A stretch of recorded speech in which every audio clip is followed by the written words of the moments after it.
How's everybody doing today? Good to see you. We've got a topic today that probably has no relevance to any of you. We're going to talk about anger and depression. I'm sure you've never experienced either one of these emotions. You've heard a lot about hungry, angry, lonely, tired, the A in halt meaning anger. If we added depression to that formula, I think we'd probably have a pretty good formula for relapse. People, places, and things, hungry, angry, lonely, tired, reward, and bored, and depressed, we might also add to that formula.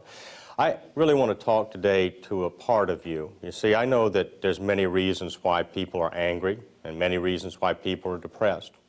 I think we all have good reason when we look at our past and look at the things we've lost, what has got us to the dance here today, what has brought us to this treatment center. We have good reason to be angry. We have good reason to be depressed.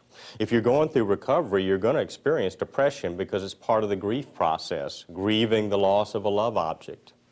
We loved alcohol and drugs probably more than we loved our jobs, sometimes our families, and even our freedom sometimes. We would choose jail, because we thought we might be able to get a drug inside of jail as opposed to going into a treatment center sometimes. So when you consider this, our relationship with this drug and grieving over the loss of it might be a good reason to be depressed. There's medical reasons for depression. We know the chemicals in your brain can be a little bit out of whack. We know that cocaine and other drugs cause a chemical imbalance in the brain that can cause sometimes anger or depression in early recovery. I don't really want to talk about those kinds of depressions. A psychiatrist can talk to you about those kinds of depressions. I want to talk to you about a different type of depression and a different aspect or other side of that depression that I'm going to call anger. What I'd like to do is I'd like to talk to that part of you that made a conscious decision never to get hurt again. See, it's important to think about this not from the aspect that you're diseased or disordered, or that there's something fundamentally wrong with you. You see, some of us really did grow up in chaotic homes. Many of us grew up in homes where there was alcoholism, drug addiction, mental health problems. Maybe there was depression, problems with anger or rage, problems with violence in our household. Some of us had relatives who had bipolar illness or manic depression. We grew up in chaotic environments, mental health, alcohol, drugs, abusive situations. Some of us lived and survived neglect. For some of us, coming home from school, homework was number 57 on our list of things to do because we were concerned whether mom and dad would be there, would there be any dinner on the table, would I get hit tonight, who's taking care of my younger brothers and sisters. So when we look at all this, we all grew up in this environment. And that doesn't make us good, bad, or indifferent. It's what we do with this that counts. What we do with this in our recovery is critically important. Now, some of us grew up, I think, in situations where there was a lot of anger and violence. We grew up in homes where depression was very, very common. If you think about it in this way, when you grow up in an environment that's totally unpredictable and sometimes volatile, as a child, as an adolescent, going into adulthood, you react to that. I react to that. Let me tell you about my house. When I grew up, my dad was a cardiologist and he was chief staff of a hospital. I had a lot of things going for me in my childhood. But my father was also an alcoholic and a workaholic. And he never showed any emotion because as a cardiologist, obviously, if you show emotion, your patient dies. You're trained not to show emotion. And so he never showed any emotion except every month or two, a volcano would go off at our house. And it was rage and anger directed often towards my mother.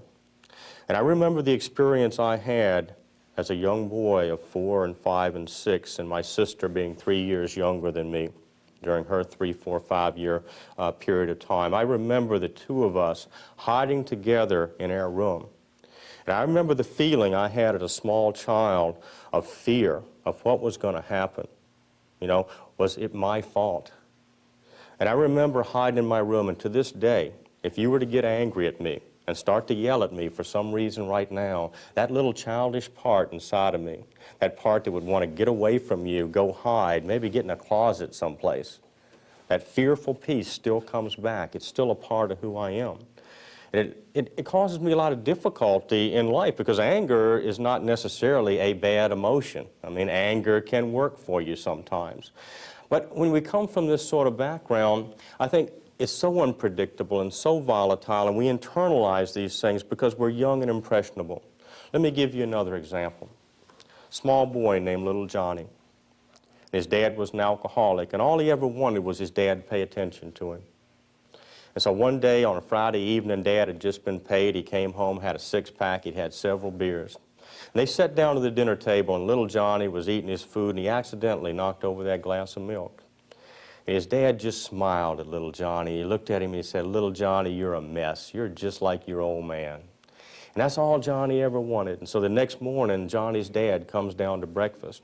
It's one of those mornings where his robe is hanging open and his hair is all over the place, and he's kind of staring. If you've ever seen the oil slick in the top of coffee, you can almost mesmerize yourself with it. And Johnny's dad was looking into that coffee cup, just looking at that oil slick in the top of the coffee, and little Johnny wanted to make his dad feel better. And he wanted his dad to beam at him again and smile at him once more. So Johnny just took that glass of orange juice and with his hand knocked it all over the floor. Today, little Johnny's dad backhanded him and knocked him out of the chair. When we come from homes that are unpredictable, and some of us in this room have, sometimes we call them alcoholic homes, homes where there's mental health problems.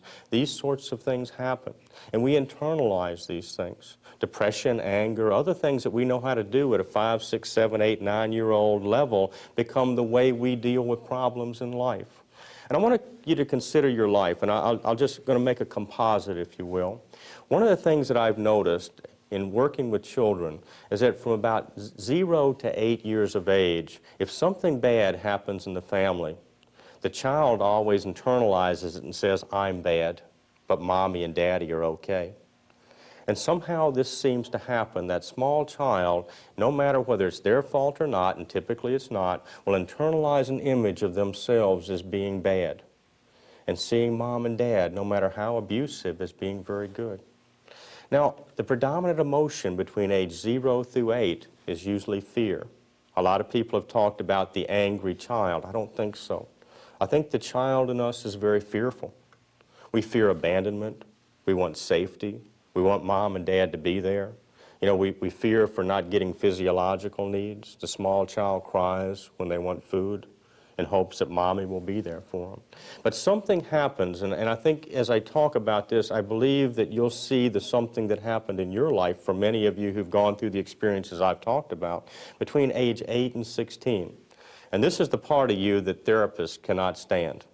This is the rather obnoxious, impulsive, acting out, sometimes angry, depressed part of you that is difficult for us to handle sometimes. But during that age of 8 through 16, you started to see life differently.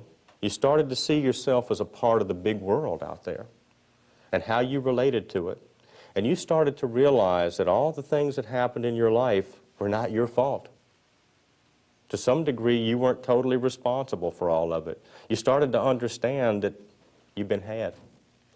And what happens at this stage of the game is that you make a conscious decision never to get hurt again. And I want to talk to you about this conscious decision. See, I want to talk to that part of you that made a conscious decision never to get hurt again and never to let anyone get close to you. You see, when you come into a program of recovery and you have a part of you that says, don't let someone get close. You know? If they do get close, get angry. Or shy away, withdraw, run away from the crowd, don't be a part of. You're going to have a lot of difficulty in recovery because we talk about sharing a lot. We talk about mutual programs of recovery. We talk about going to meetings. We talk about AA as a family, in essence. We talk about the group here today as a family to help each other. And as you think about this, and I ask you and say to you, I want to talk to that part of you that made a conscious decision never to get hurt again. I want to tell you 2 stories, and these are true stories. I had an individual not too long ago, and I looked at him and I said, I'd like to talk to that part of you that made a conscious decision never to get hurt again. And he immediately told me this story. He said, I can remember. He says, I remember being 11 years old and hearing my dad in his work boots walking up the steps. And I knew my dad had that belt in his hand because he always did when he was drinking. And I knew that he was going to hit me. And I said to myself, I'm never going to let him do this again. And when he opened up the door, I went at him. Instead of cowering and taking it, I went at him. I fought him. And every time I heard those steps and heard those boots on the steps and saw him with that belt, we got into a fight. Another story. A young lady once told me a story. She said, you know, I can remember my mother and father fighting. You know, I just remember the anger and violence in my house, and I can remember the back door slam and people screaming and someone crying and knowing that my mother and my father were going to both get drunk. And she said, I just couldn't take it anymore. She said, I didn't know what to do, so I ran away from home. And every time I heard them scream and yell and that back door slammed, I ran away from home. And these are things that we learn to do not because we're diseased or because there's anything fundamentally wrong with us, but sometimes in growing up, when we live in situations like this, we learn how to survive. This is not badness, this is not disease, this is learned coping survival skills. Without them, we might not be here. Ask any addict out on the street.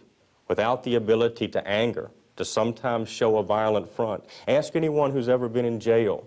Without the ability to show something, that anger, just remember that these things help save your life. And so as we look back on this, between the age of 0 and 8, a lot of what we dealt with was fear. The fear of someone abandoning us, leaving us, the need to feel safe.